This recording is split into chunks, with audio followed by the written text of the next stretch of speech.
Mr. President, thank you. In my home state of Kansas, there are hundreds of small communities that line the highways and county roads that stretch across the prairie part of the country.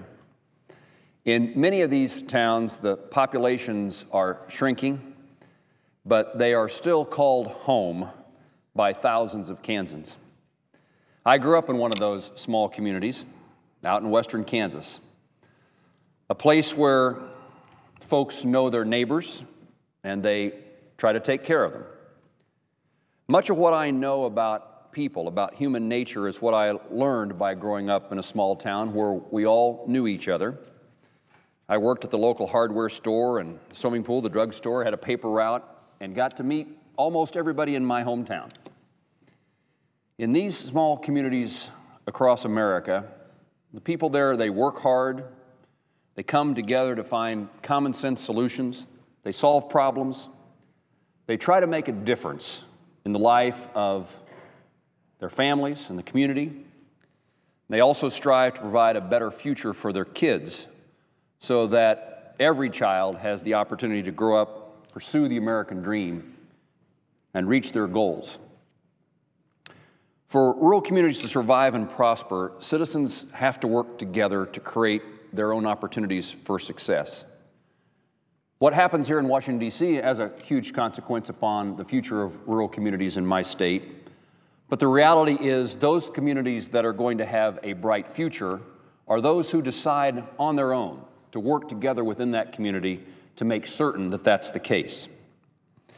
An example of a community that rallied together in a way to make good things happen and make the community better for the future is the community of Stafford, population 1,042.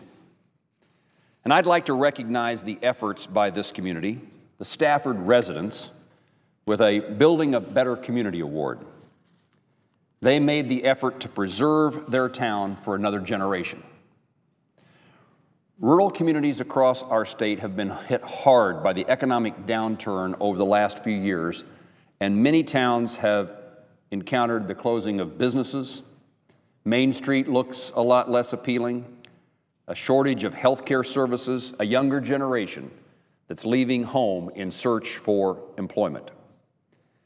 In light of these challenges, the community leaders of Stafford are taking steps to secure that town's future. We have a chain of retail stores across our state called Duckwalls. Well, 2 years ago, they announced that they were closing 20 of their stores across Kansas, and the residents of Stafford were left to drive more than 20 miles to do their routine shopping. So what happens in a community like Stafford? The community leaders gathered together, they raised the funds to open and operate a new store, a general store on Main Street called Stafford Mercantile. One of the things that makes this shop unique is it's owned by the community, and it features a lot of Stafford's history, including a 1928 soda fountain and the marble top counter. In fact, one local resident, Judy Mays, brought her mother to that store to have ice cream from the same fountain used at their wedding reception in 1934. The new shop brings back fond memories of the past, but also now brings a future for younger folks in Stafford to enjoy a store, a mercantile, and a soda fountain. The mercantile has made it possible that once again residents can see what can happen when they work together, and they can now shop at home. Another challenge Stafford faced was the likelihood that its local hospital would have to close its doors after more than 50 years of serving that community, due to the pressures of declining population, Medicare reimbursement rates, the difficult financial circumstances that most hospitals across Kansas now face. Access to health care services and hospitals is vital to the survival of a community.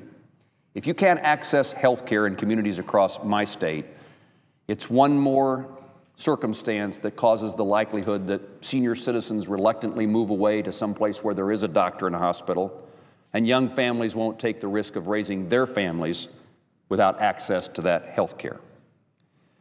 But with more than $500,000 in debt, it seemed like, other than closing the hospital, there was no option for Stafford.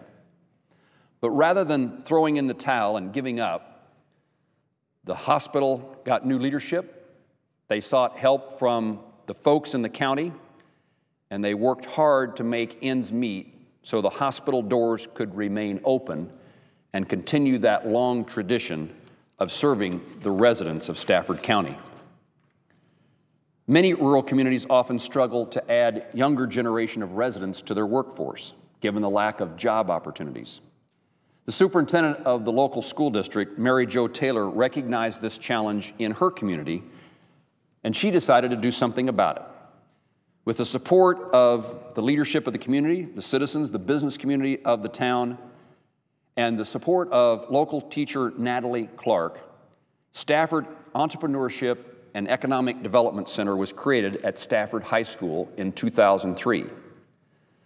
The goal of this center is to equip high school sophomores, juniors, and seniors with the training needed to become successful entrepreneurs. Who better to start a business in their hometown than a young person who grew up there, who is now educated and trained and has a desire for entrepreneurship, more likely that person than probably anyone else. By learning what it takes to develop and manage a small business, young people gain those valuable skills that open doors for a wide range of future employment opportunities, and most importantly, the opportunity to create a business at home. As part of that learning experience, local store owners hire those students and give them hands-on experience in managing their own business. Those skills are important as those students leave high school and will enable them to create those jobs that the community of Stafford so desperately needs. These are only a few examples of how the community of Stafford worked together to revitalize their community and pave the way for its future. Carolyn Dunn, the Stafford County Economic Development Director, summed it up this way when she said, "Stafford is proving that when communities look within themselves for growth, they do have the capability to forge a stronger, more positive future."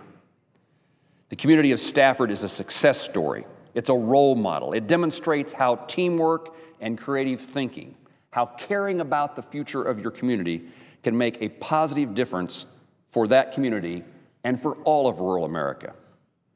I'm proud to recognize the efforts of Stafford with what we've called Building a Better Community Award.